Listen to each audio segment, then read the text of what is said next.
Ah, não, tá gravando, sim.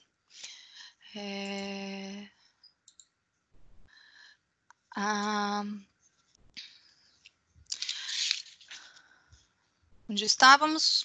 Ah, bom, lembrei. Devido processo legal e efetividade da justiça. Gente, falamos também a respeito do devido processo legal, esse amplo acesso à justiça que nós temos como garantia constitucional.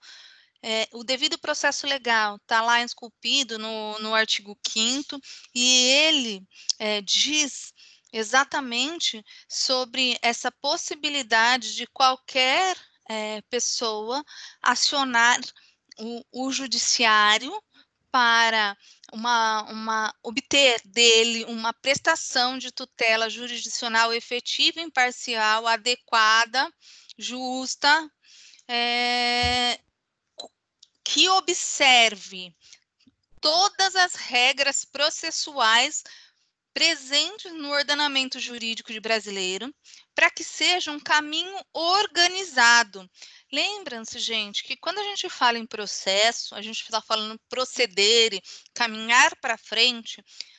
O juiz, para nossa segurança, ele não pode fazer o que lhe der na telha. Ele precisa seguir um caminho estabelecido em lei. Que leis essas? Leis processuais. As normas processuais estão estabelecidas em regramentos próprios, mas existe um tipo de norma chamado princípio, então esses princípios são normas processuais também que devem ser observadas, devem primeiramente ser observadas, porque eles têm justamente Aline, acho que você precisa fechar seu microfone, por favor.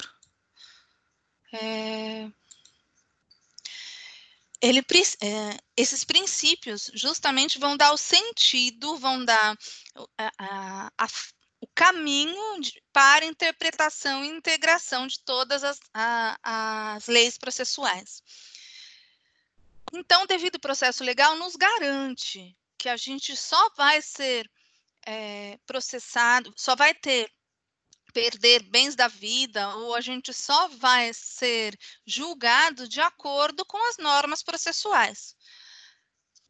E agora, gente, já fizemos esse feedback, já fizemos um pouquinho desse retorno, né, aos princípios vistos nas aulas passadas. Agora a gente vai continuar falando sobre um princípio que é, entre aspas, não tão novo, mas é novidade no nosso sistema processual, que é a duração razoável do processo. Eu vou pedir a vocês que, se não tiverem com a Constituição aberta e o Código de Processo Civil com vocês, por favor, peguem, porque nós vamos precisar dele na aula, e da Constituição também, tá? Vamos ali no artigo 5º, inciso 58 da Constituição Federal.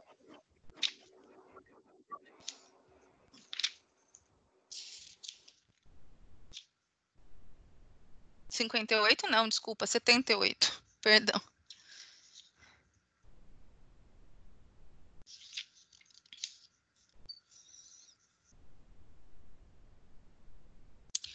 E diz assim o inciso 78 do artigo 5º. A todos, no âmbito judicial e administrativo, são assegurados a razoável duração do processo e os meios que garantam a celeridade de sua tramitação. Gente, por que eu digo que é uma novidade? Porque esse inciso ingressou na Constituição com a reforma do Judiciário, a chamada reforma do Judiciário, uma emenda constitucional de número 45 em 2004, tá? Então, a partir de 2004, nós temos como um direito fundamental esculpido no artigo 5º a razoável duração do processo. Mas quando a gente fala em razoável duração no processo, a gente também tem que pensar que nem tudo significa rapidez. Não adianta que um processo seja rápido se ele não for justo, efetivo e adequado para as partes. As partes que têm um conflito e procuram o judiciário para que ele solucione essa questão, elas querem sim uma resposta rápida, mas elas querem também que essa resposta rápida seja justa e seja adequada. Então, por isso que quando a gente fala duração razoável do processo, a gente não está falando só em celeridade, a gente está falando também em celeridade, mas cada processo, cada causa vai demandar um tipo de movimentação processual, O que eu quero dizer com isso? Existem processos que são mais complexos, então, por óbvio, eles vão demorar mais tempo, mas isso não significa que eles têm que demorar a eternidade. O doutrinador não, nem o legislador constitucional, nem o infraconstitucional determinou quanto é essa razoabilidade, quanto é um tempo razoável, uma duração razoável de um processo. Não deixou explícito o legislador. Por que não deixou? Porque seria impossível de dizer quanto é razoável, por exemplo, o tempo para julgar um processo em que a gente tivesse uma situação com 20 autores ou 20 réus, que são situações de litisconsortes, que a gente vai ver mais para frente. Ora, se nós temos 20 autores ou temos 20 réus, é muita gente num processo só. E essas pessoas todas vão ter o direito de manifestação, de ampla defesa, contraditório, e até se manifestar todo mundo, até colher prova a respeito de todo mundo, esse processo não vai ser tão rápido quanto uma causa, imaginemos um exemplo que demos em sala, do Carlos e da Marta, que era um caso de uma colisão. O Carlos bateu na Marta, lembra, gente? A Marta dirigia muito melhor do que o Carlos, então o Carlos estava errado. Ele bateu no carro da Marta e causou-lhe dano. Se eles procurassem o judiciário, podia ser que se valesse, inclusive, do juizado especial de pequenas causas, porque o valor a ser indenizado é um valor que talvez não fosse tão grande. Então, para que a demanda fosse mais rápida, para que eles não tivessem que se valer de advogado mesmo, eles poderiam até procurar o juizado de pequenas causas. Não há como comparar a duração de um processo como esse com um processo que tem aí 20 autores ou 20 réus. Enfim, então, assim, não foi determinado um prazo específico, mas é lógico que essa análise vai ser casuística, vai ser caso a caso, a gente vai ver quanto essa duração vai ser razoável, tá? Vamos olhar agora, gente, no artigo do Código de Processo Civil, artigo 4º, por favor. E diz assim o artigo 4º. As partes têm direito de obter, em prazo razoável, a solução integral do mérito, incluindo a atividade satisfativa. O que significa essa atividade satisfativa? Quando a gente procura o judiciário para que solucione uma questão, a gente não está procurando o judiciário apenas para ele declarar, por exemplo, que temos um direito. Imagina o caso do Carlos e da Marta. Se Marta procurou o judiciário para ser indenizada por Carlos, ela não quer apenas que o juiz diga que ela tem razão. Ela quer que efetivamente Carlos lhe pague, satisfaça, por isso atividade satisfativa, satisfaça o dano que ele causou, né? O prejuízo que ele causou. Então, que lhe indenize, que lhe entregue a quantia certa que ela gastou, por exemplo, no mecânico, enfim. Entendem? Então, não é só... Quando a gente fala em duração razoável do processo, essa garantia constitucional, esse princípio constitucional que foi replicado no Código de Processo Civil, quer dizer aí também que não é só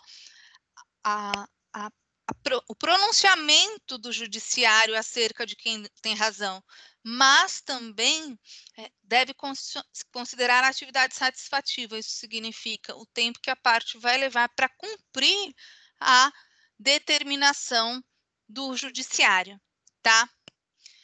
E aí, gente, vocês são mais novos, estão no primeiro ano de direito ainda, talvez não tenham contato ou nunca tenham visto, por exemplo, um processo físico.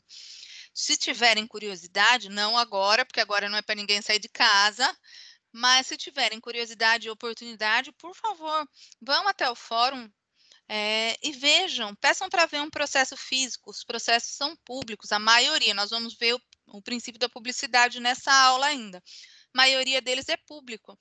E então, antigamente, até pouquíssimo tempo atrás, a gente trabalhava com processo físico.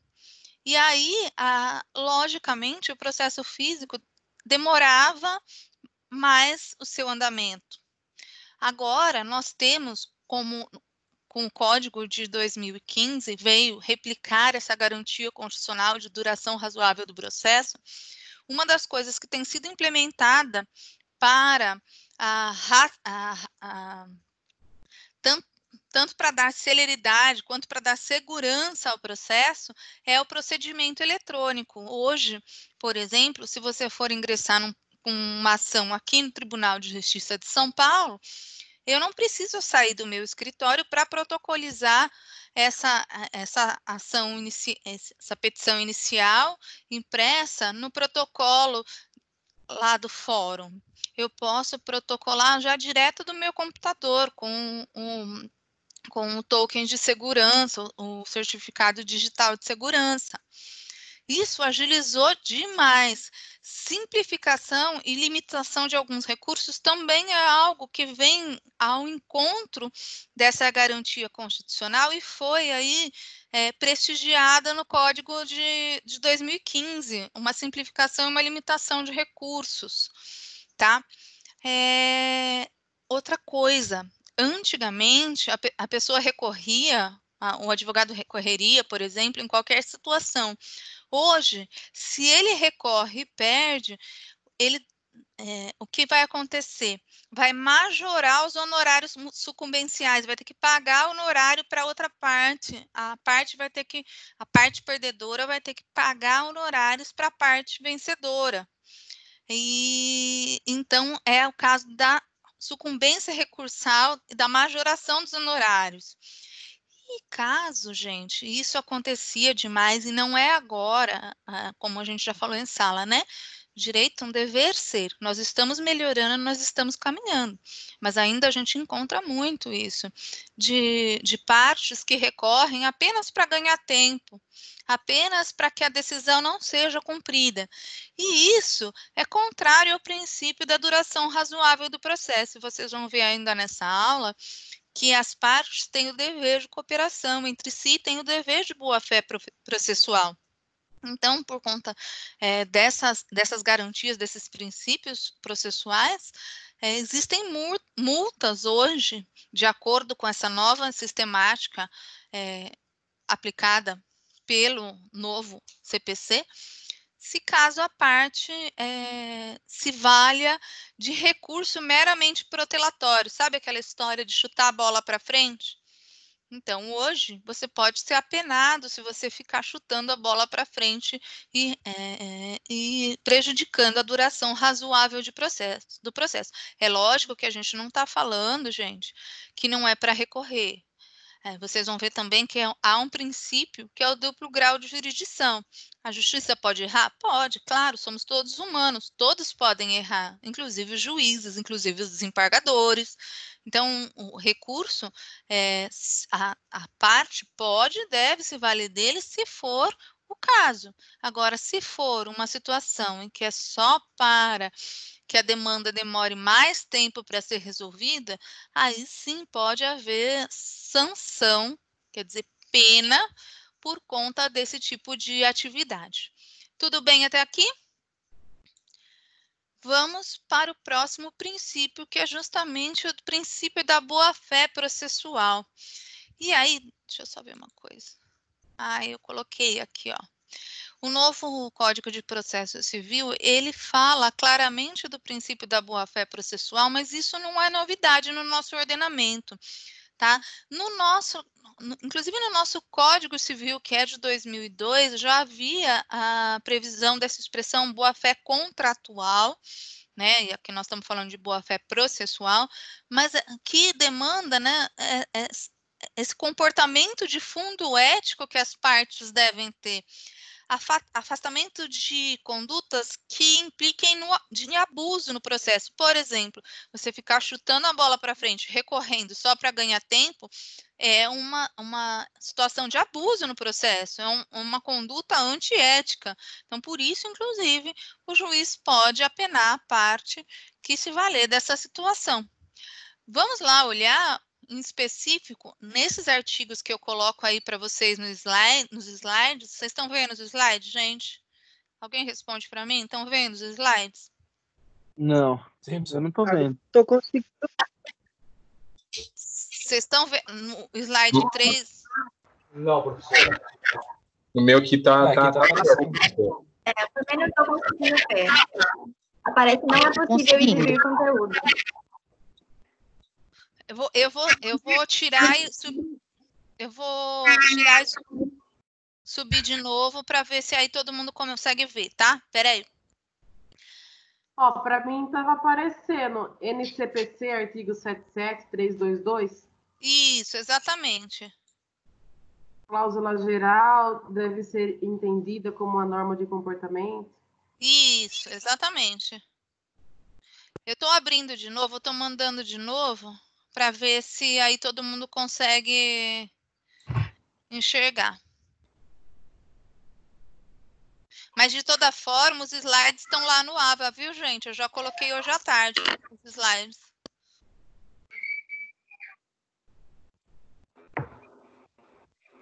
Ó, slide 1, 2, 3. Princípio da boa-fé. Apareceu? Então, tá bom. Apareceu. Então, tá bom. Olha lá, nesses artigos que eu estou colocando aí, 77, 322, parágrafo 2º, 489, parágrafo 3º e 774 do CPC, vocês vão ver aí exteriorizado ou refletido esse princípio da boa-fé processual. E aí eu vou pedir que vocês acompanhem comigo o artigo 77 do Código de Processo para vocês entenderem exemplificativamente o que a gente está falando aqui. Ô, Matheus, fecha seu microfone, por favor. Obrigada. Estão acompanhando o artigo 77. Diz assim o artigo 77. Além de outros previstos neste Código, são deveres das partes e de seus procuradores de todos aqueles que de qualquer forma participem do processo. O que, gente? Ó, tá vendo? É dever. É dever das partes, dos procuradores, de todo mundo que de certa forma participe no processo. Expor os fatos em juízo conforme a verdade. Não formular pretensão ou de apresentar defesa quando cientes de que estão destituídas de fundamento. Não produzir provas e não praticar atos inúteis ou desnecessários à declaração ou defesa do direito. Cumprir com exatidão as decisões jurisdicionais de natureza provisória ou final e não criar embaraços à sua efetivação.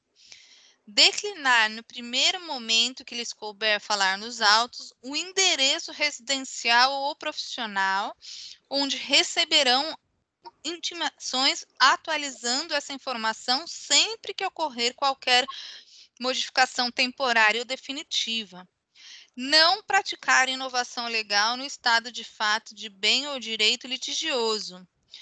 E assim por diante, gente. Esses são exemplos de práticas que refletem o princípio da boa-fé processual. Tudo bem até aqui, gente? Sim. E agora, então, nós vamos falar do princípio da cooperação. Vocês vão ver, tá vendo? Esses princípios, eles estão mostrando os caminhos e são princípios integradores que vão ajudar vocês a interpretar a norma processual, a lei processual e o caminho que devem seguir quando estiverem diante de qualquer processo. Quando a gente fala do princípio da cooperação, agora a gente vai falar de um princípio que é do processo civil. E aí ele está esculpido no artigo 6º, refletido aí no slide de vocês, dizendo que todos os sujeitos do processo devem cooperar entre si para que se obtenha em tempo razoável a decisão de mérito justa e efetiva. Vocês percebem aqui pelo enunciado do artigo 6º, gente, que ele vai fazer um link com aquele princípio da duração razoável do processo, certo? Então, vocês veem que tem um fundamento, que tem uma sistemática processual, que tem base na Constituição, para delimitar o caminho a ser seguido. E aí, gente, vocês vão ver que esse princípio da cooperação exige, inclusive, não só das partes que estão litigando, mas também posturas do próprio juiz. O juiz também deve cooperar com as partes. O juiz deve esclarecer as partes, deve prevenir as partes, por exemplo, a respeito de não agir com má fé, que as condutas que forem se desviar da boa-fé processual podem ser apenadas e devem ser apenadas. Enfim, o juiz deve auxiliar as partes a chegarem numa solução adequada ao seu problema e auxiliá-las a cumprir, por exemplo, o que lhe seja determinado pelo juiz, pela jurisdição. Tudo bem? E aí, gente, a gente vai falar... Oi? A gente vai falar agora do princípio da isonomia. E aí a gente vai ver que esse princípio da isonomia, ele tem sua raiz também na Constituição, que lá no artigo 5º, no caput, ou seja, na cabeça do artigo, está dizendo que todos são iguais perante a lei. E ele é replicado no artigo 7º do Código de Processo Civil, dizendo: asseguradas às partes a paridade de tratamento em relação ao exercício de direito e faculdades processuais, aos meios de defesa, aos ônus, aos deveres e aplicação das sanções processuais, competindo ao juiz zelar pelo efetivo contraditório. Vocês se lembram que quando a gente desenhou na lousa da sala a pirâmide, a gente falou que o juiz vai estar exatamente equidistante, na mesma distância do autor e do réu, justamente para garantir a igualdade de tratamento das partes. Ele não pode privilegiar uma em detrimento da outra. Esse tratamento isonômico também se reflete na possibilidade do contraditório e da ampla defesa, ou seja,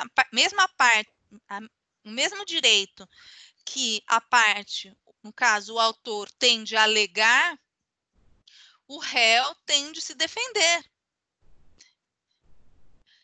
Então, esse é um princípio de suma importância na condução de qualquer processo, não só do processo civil, no processo penal, no processo trabalhista e qualquer outro processo, princípio da isonomia.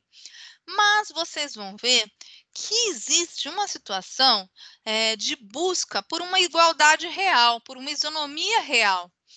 O que significa isso, gente? Eu não sei se vocês já ouviram falar, mas que a verdadeira igualdade consiste em tratar desigualmente os desiguais na exata medida das suas desigualdades. Isso é uma máxima de Aristóteles. O que significa isso, gente? Quando a gente está falando a respeito de partes que estão em situações diferentes, muito diferentes, é preciso que a legislação permita um equilíbrio, balança, justiça, equilíbrio, no tratamento dessas partes para que a decisão seja justa. Por exemplo, uma situação em que a legislação autoriza o tratamento diferenciado das partes porque uma das partes está em desvantagem, reconhecidamente em desvantagem, em situação de vulnerabilidade. Num caso, por exemplo, de direito do consumidor. O consumidor, ele é considerado pelo Código, pela sistemática do direito do consumidor, mas isso vem expresso no Código de Defesa dos Direitos do Consumidor, ele é considerado vulnerável em relação ao fornecedor. Então, imagina vocês, por exemplo, no caso de uma empresa de telefonia. Quem aqui tem Claro, Vivo, TIM, qualquer que seja a empresa. E aí você liga para cancelar a sua linha de telefone ou para modificar o seu plano. E o que você tem como garantia de que você está falando verdade? Você vai falar com a atendente, vai anotar, ela vai dizer para você que fez a alteração, acabou. De repente, chega no próximo mês, essa alteração não foi feita e a conta vem se mantendo a mesma. Você tentou de todas as formas que, administrativamente, resolver isso com a Vivo, com a TIM, com a Claro, enfim, com qualquer que seja a sua operadora. Mas não conseguiu. E aí, então, você vai procurar o judiciário para dizer, olha, estou tentando cancelar, estou tentando me valer do meu direito de consumidor de não continuar contratando tal empresa, mas eles continuam enviando uma fatura. E aí, você ou eu, consumidor, uma pessoa física, destinatária do produto final, é alguém extremamente hipossuficiente ou extremamente vulnerável perto de uma empresa como a Vivo ou como a TIM, por exemplo. Qual conhecimento tecnológico você tem para dizer a respeito do serviço dela prestado? Qual a diferença financeira entre vocês? Não é só vulnerabilidade financeira, mas é também, tá? Mas principalmente vulnerabilidade técnica. Então, num processo como esse, o que o juiz pode fazer? Existe lá no artigo 6º do Código de Defesa do Consumidor a possibilidade do juiz determinar a inversão do ônus da prova. Ou seja, quando a gente está falando num processo normal, um processo isonômico, em que as partes têm a mesma condição, a mesma situação, quem alega tem que provar. Então, o autor alegou, ele tem que provar. No caso da inversão do ônus da prova, do direito do consumidor, significa o juiz pode determinar que, ao invés que você prove que está ligando e que pediu cancelamento, que a empresa prove que você não fez, ou que a empresa prove que efetivamente fez o cancelamento. Inverte quem deveria provar. Isso é uma situação em que, autorizado pela lei, o juiz pode tratar desigualmente as partes para tentar fazer com que a balança fique mais equilibrada. Justiça do trabalho, não sei se vocês já ouviram falar, ela trata o trabalhador com mais carinho ou com mais proteção do que ao empregador. É verdade ou não é? Sim, e é uma verdade com base no texto constitucional, justamente buscando a igualdade real. Quem tem mais poder? Essa situação, empregado e empregador, a balança está equilibrada entre os dois? Não, normalmente não está. Então, o que acontece? Com a autorização legislativa, existe aí a postura do juiz, do julgador, tentar trazer a balança numa situação igual, ou mais equânime, mais equilibrada, para dar uma efetiva e justa resposta. Então, quando a gente fala no princípio da isonomia, a gente não está falando simplesmente de tratar igualmente as pessoas. A gente está falando de tratar igualmente os iguais e desigualmente os desiguais. Mas essa desigualdade, esse tratamento desigual é na exata medida da desigualdade, ou seja, essa desigualdade de tratamento tem que ser justificada. Tá? Não pode ser arbitrária, ela tem que ter embasamento legal. Tudo bem até aqui? E aí, gente, vocês vão ver isso, o nosso novo Código de Processo Civil, né, de 2015, ele vem trazer uma novidade no nosso ordenamento, que é a questão dos precedentes, do respeito aos precedentes. Nós vamos falar disso bem mais para frente, mas para vocês entenderem um pouquinho, os precedentes são decisões anteriores das cortes que podem servir como parâmetro para novas decisões. E por que vem o Código de Processo Civil valorizar esses precedentes? Justamente para tentar preservar a igualdade, dizendo assim, imagina, você tem um caso que se assemelha muito ao caso de outra pessoa, e aí o caso dela é decidido de um jeito e o seu é decidido de forma contrária. Um dos dois vai ficar com aquele sentimento de injustiça. Então, por isso, dessa sistemática processual, tentar implantar essa valorização de decisões que possam servir de parâmetro para casos semelhantes. Essa é uma discussão que ainda não está pacificada, até porque o código ele é muito novo, né? Então, a gente ainda está em desenvolvimento da doutrina e da jurisprudência acerca das suas questões. Então, tem doutrinador que pensa de um jeito a respeito de precedente, tem doutrinador que pensa de maneira diferente, mas que é uma verdade incontestável que o novo código vem trazer à nossa realidade essa tentativa de valorização das decisões anteriores que possam servir de parâmetro para casos semelhantes, e isso é inegável, isso é incontestável, isso já está vigorando. Agora, como é que isso vai ser aplicado? Aí é o que eu estou dizendo a vocês, que ainda há muito caminho pela frente, tanto dos doutrinadores, quanto dos próprios julgadores, para a gente dizer efetivamente onde é que isso vai parar. Tá bom, gente? Alguma dúvida até aqui? Posso passar para o próximo princípio?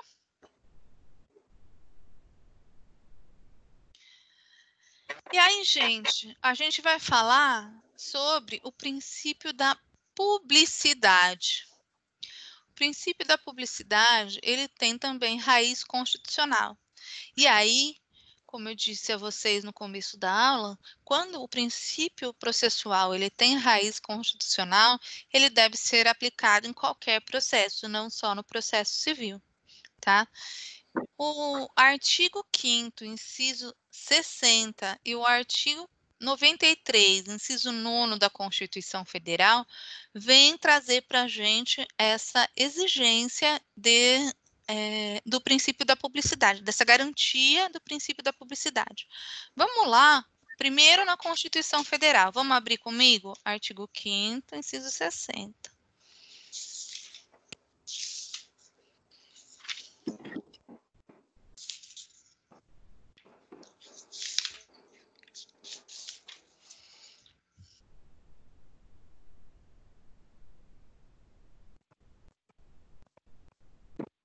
Acharam, gente? E diz assim, olha, o artigo 5º, inciso 60. a lei só poderá restringir a publicidade dos atos processuais quando a defesa da intimidade ou o interesse social o exigirem. E aí vamos para o artigo 93 da Constituição, inciso 9.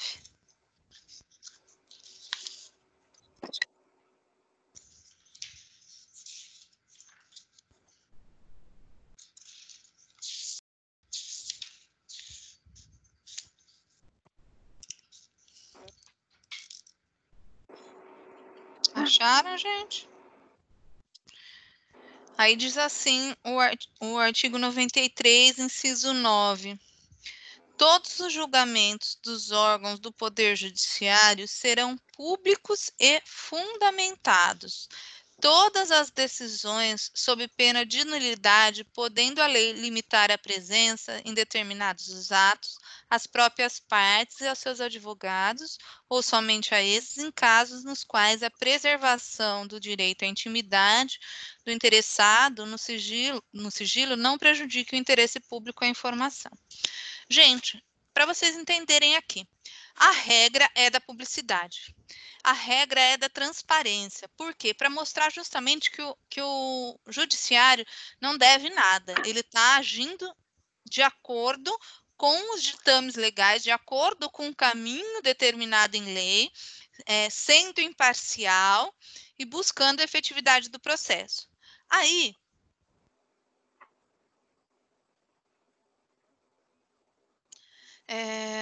então, a regra é que os atos processuais sejam públicos, tá? É lógico que toda situação no direito, gente, pensa o seguinte, direito é uma ciência social aplicada, portanto, ela não é exata.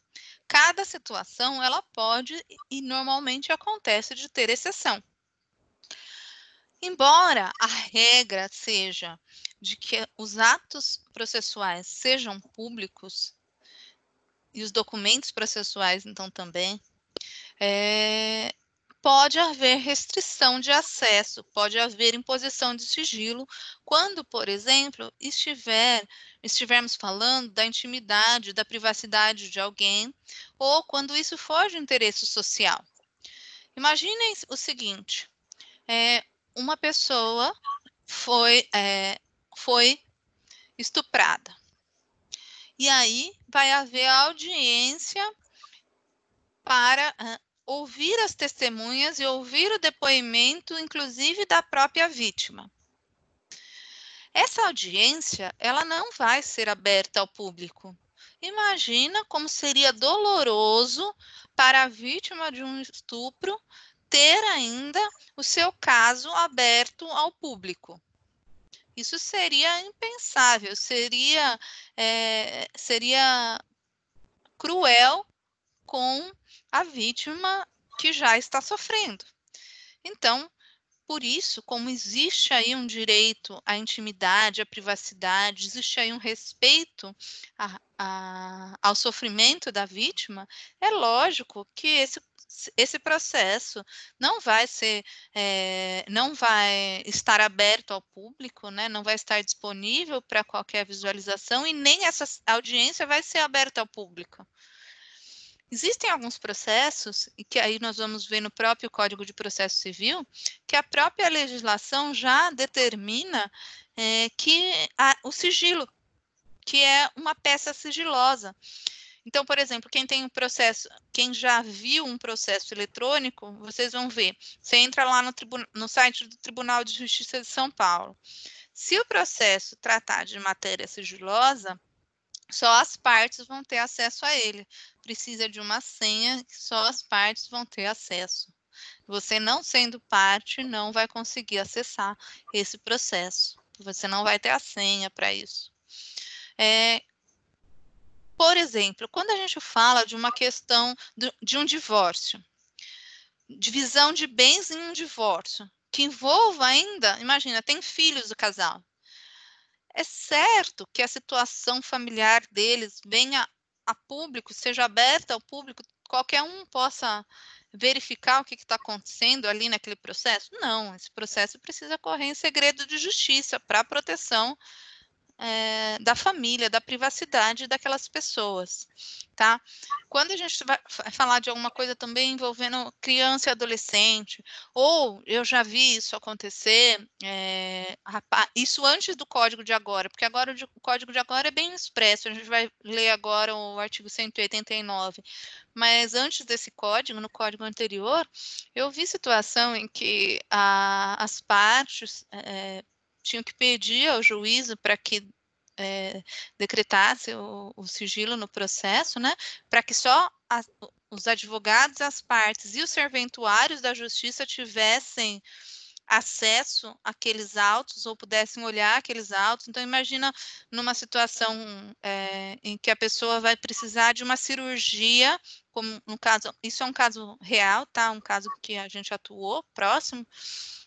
A pessoa fez uma cirurgia de redução de estômago e aí ela ficou com as peles muito sobressalentes, porque perdeu muito, muito peso, e aí a pele que sobrava lhe causava, além do constrangimento, além de se sentir mal esteticamente com aquilo, lhe causava assaduras, criava fungos, enfim.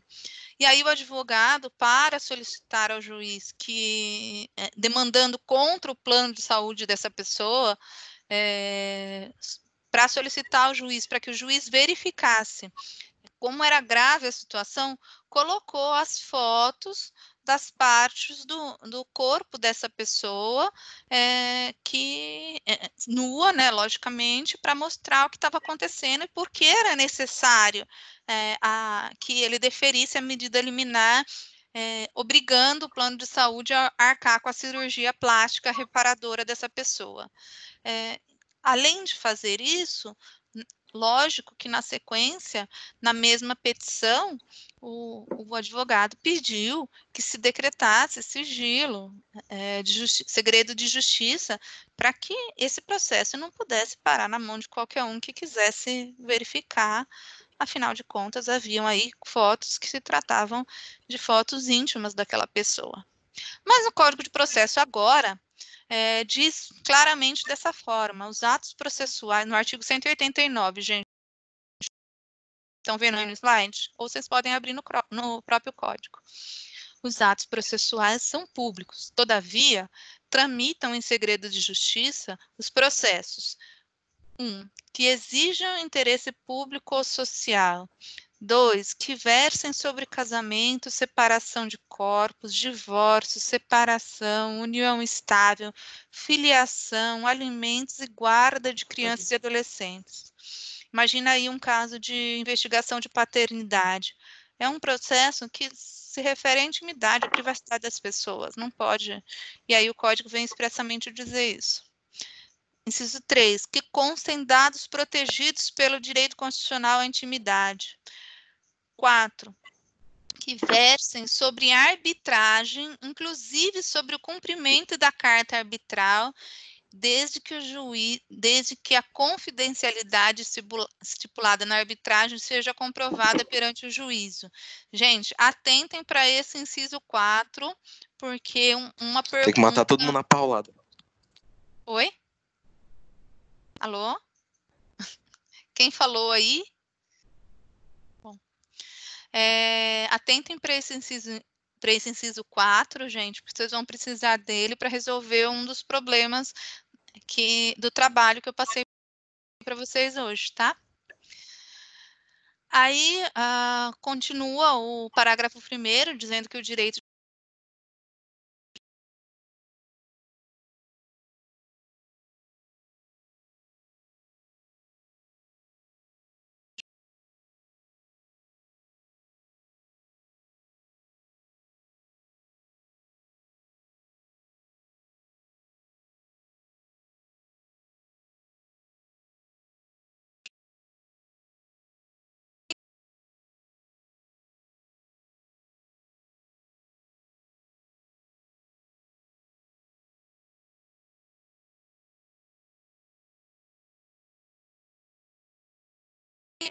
que se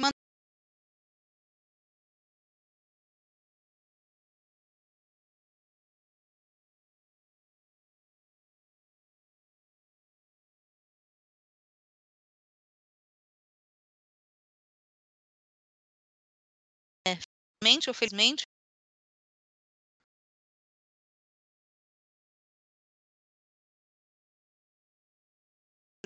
traz fenômeno jurídico fica muito evidente. Então, a publicidade dos atos é um dos princípios da administração pública, inclusive. Então, imagina só,